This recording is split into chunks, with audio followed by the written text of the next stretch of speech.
Aula número 16. Palavra poderosa. Louvado para todo sempre seja o nome do Senhor Jesus Cristo. Amados, através do Instituto Superior Formação de Guerreiros, vamos estudar juntos a Palavra de Deus. Esta aula é parte integrante de um curso de Teologia Básico, em que todos os temas ministrados temos em apostilas, que poderão ser adquiridas através dos contatos oliveirasiloafrica@gmail.com, Bispos Antônio Oliveira e Gorete Oliveira.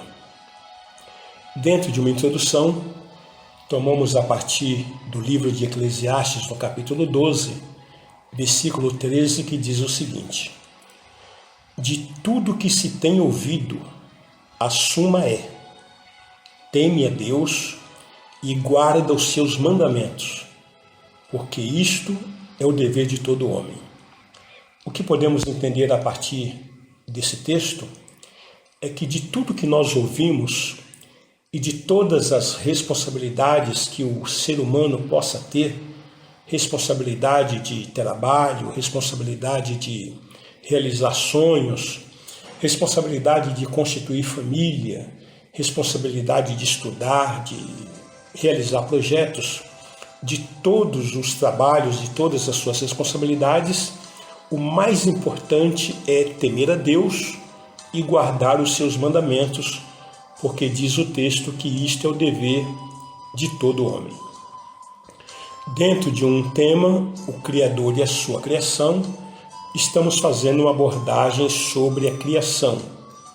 E das considerações, nós podemos falar um pouco sobre imagem, sobre semelhança e sobre seres espirituais. De forma que quando Deus disse em Gênesis 1:26, façamos o homem à nossa imagem, conforme a nossa semelhança, entendendo o que significa imagem, de uma forma muito elementar, nós podemos dizer o seguinte: assim como um carrinho é uma miniatura de um carro verdadeiro, nós somos uma miniatura de Deus. Isso representa imagem, isso significa uma imagem. Falando sobre semelhança, por que disse Deus façamos? Porque em Deus há três pessoas: Deus Pai, Deus Filho e Deus Espírito Santo. E podemos entender melhor porque, como em Deus há três pessoas como a sua essência, nós também somos três em uma só essência. Nós somos espírito, alma e corpo. Só para exemplificar, também de uma forma elementar, bastante simples, considerando que a água ela se apresenta em três estados diferentes, ou seja, o estado líquido, o estado sólido, que é o gelo, e o estado gasoso, que é o vapor. Porém, nos três estados que a água se apresenta de forma diferente, a essência é uma só, continua sendo água. E assim, em qualquer circunstância, nós podemos entender que somos semelhantes a Deus, porque como é Deus Pai, Deus Filho e Deus Espírito Santo, nós seres humanos somos espírito, alma e corpo.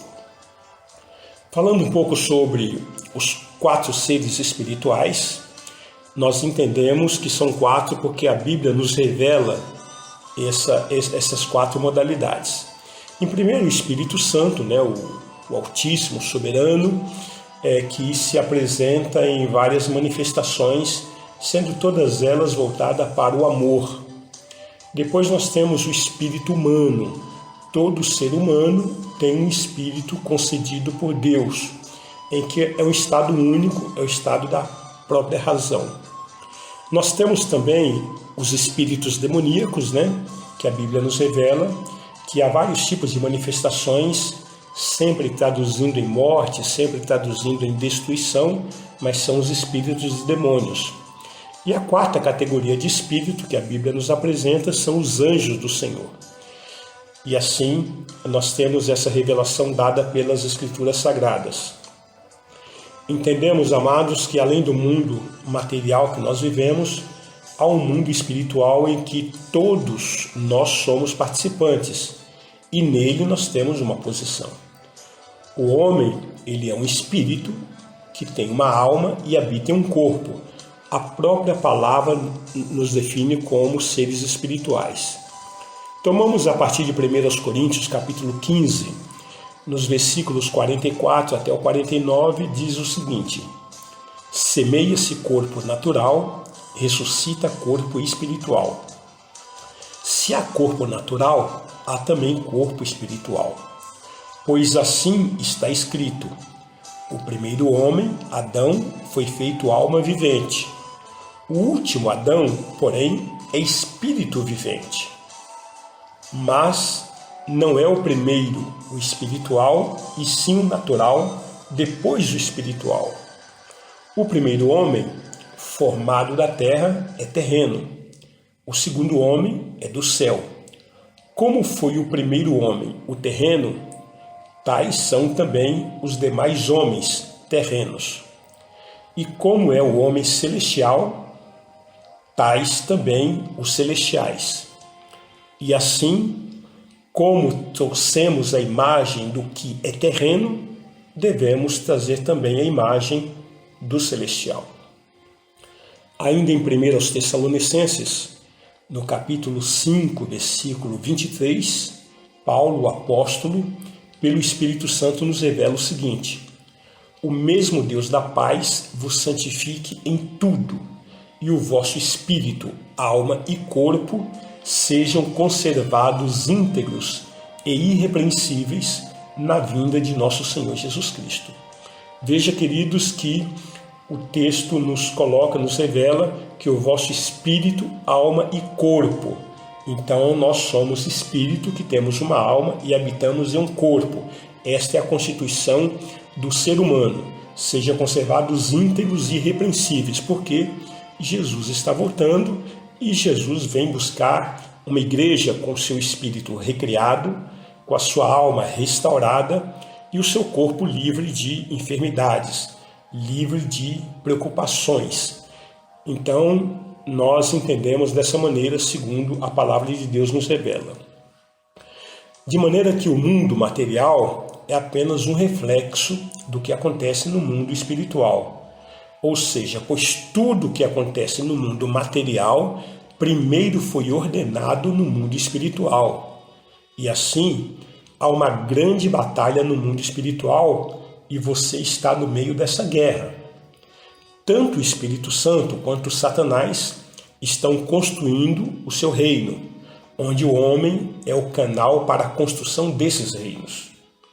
Apenas aqueles que são guiados pelo Espírito Santo têm à sua disposição os anjos do Senhor. Em Hebreus, no capítulo 1, versículo 14, nós temos revelado as seguintes palavras: não são todos eles espíritos ministradores enviados para serviço a favor dos que hão de herdar a salvação? O que nós entendemos nesse texto? Que Deus criou seus anjos para servir aqueles que herdam a salvação. Então, os anjos do Senhor estão a serviço dos salvos, estão a serviço daqueles que confessaram a Jesus Cristo como seu único Senhor e como seu único Salvador. Talvez você tenha ouvido ou acreditou no passado na questão de anjo da guarda, na questão de que todo mundo tem o seu anjo da guarda. Isso é apenas alegoria, isso é apenas afirmação folclórica, em que nós aprendemos com a familiaridade, aprendemos com a religião, mas a palavra de Deus nos aponta que a função dos anjos de Deus é para guardar e é para serviço apenas daqueles que são convertidos, apenas daqueles que aceitaram Jesus Cristo como único Senhor e Salvador da sua vida.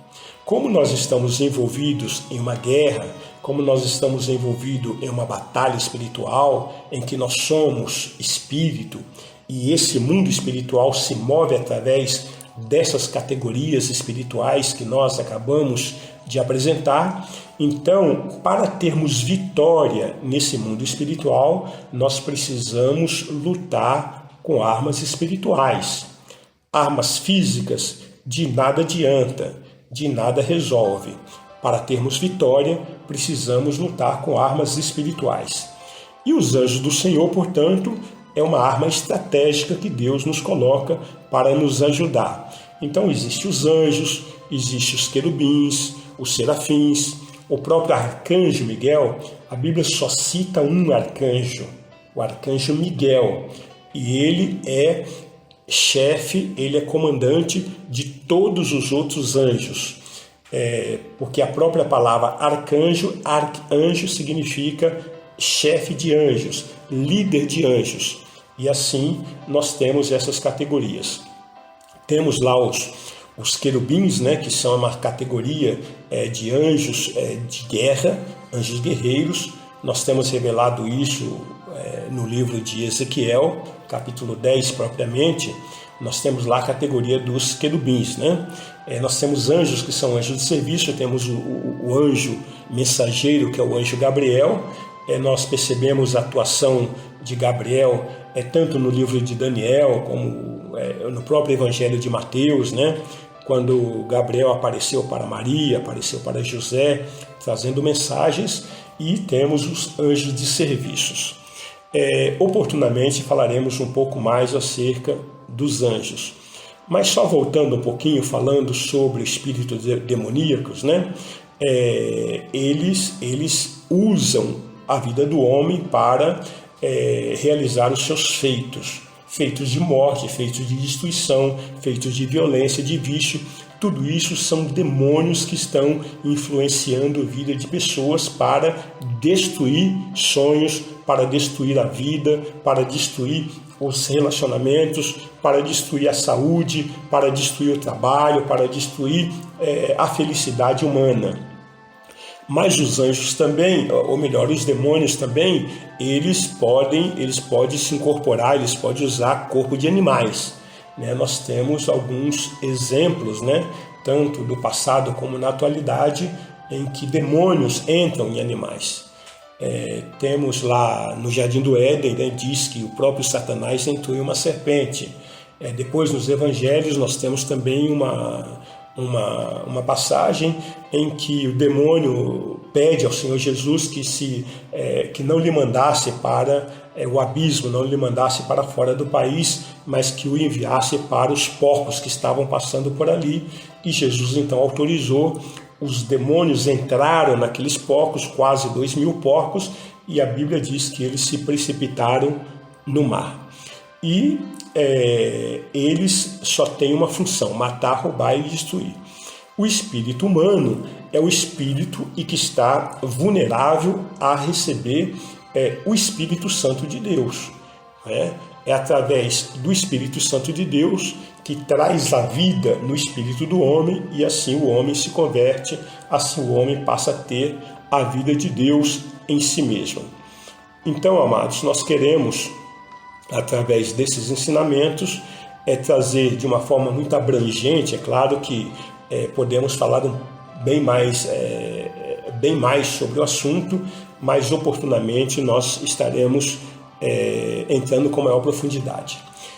Gostaríamos de fazer uma oração para que Deus esteja abrindo nosso entendimento e nos concedendo essa graça de podermos ter vitória nesse mundo espiritual, nesse mundo em que todos nós estamos lutando, e infelizmente muitas pessoas, não sabendo e não conhecendo seus inimigos e nem as armas que devem usar, as pessoas acabam sendo fragilizadas, elas acabam sendo vencidas, elas acabam cedendo pressões, elas acabam caindo em problemas, nas mazelas que a vida oferece, sem ter a mínima condição de se levantar e guerrear e militar contra essas hostes que a Bíblia nos apresenta.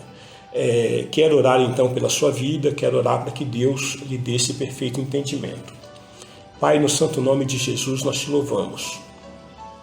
Te agradecemos por mais esse ensinamento, por mais esse momento em que nós estamos ouvindo a Tua palavra e sabemos que essa palavra ela se traduz em alimento para o nosso espírito. O Senhor nos alimenta através da Tua palavra porque ela é o pão vivo que desce do céu. E Jesus Cristo é a própria palavra implantada em nós. E é o próprio Espírito Santo que nos revela as coisas de Deus através da Tua palavra.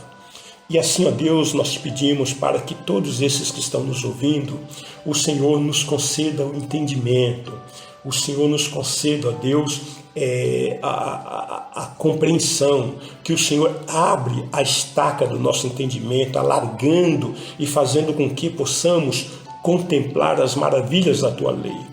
Deus, se há alguém que está embaixo de qualquer tipo de angústia, de qualquer tipo de sofrimento, passando por qualquer tipo de aflição, eu te peço, ó meu Deus, que através dessa palavra ministrada, o Senhor traga refrigério, o Senhor traga cura, o Senhor traga paz, o Senhor traga salvação, libertação para esses que estão nos ouvindo. Deus, em nome de Jesus, ajuda os meus irmãos, as minhas irmãs a perseverarem nesse projeto chamado Palavra Poderosa. E assim, ó Deus, a cada dia eles sejam edificados e possam abrir os seus lábios para testemunhar a Tua grandeza. Assim nós oramos agradecidos, sabendo que o Senhor é poderoso para nos conceder infinitamente mais do que tudo que pedimos ou imaginamos, segundo o Teu poder que opera através das nossas vidas.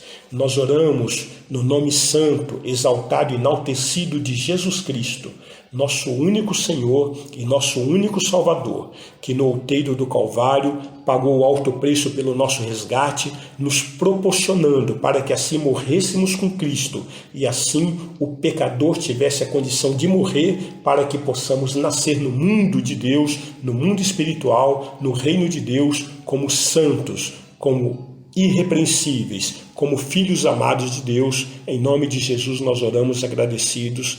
Amém e amém.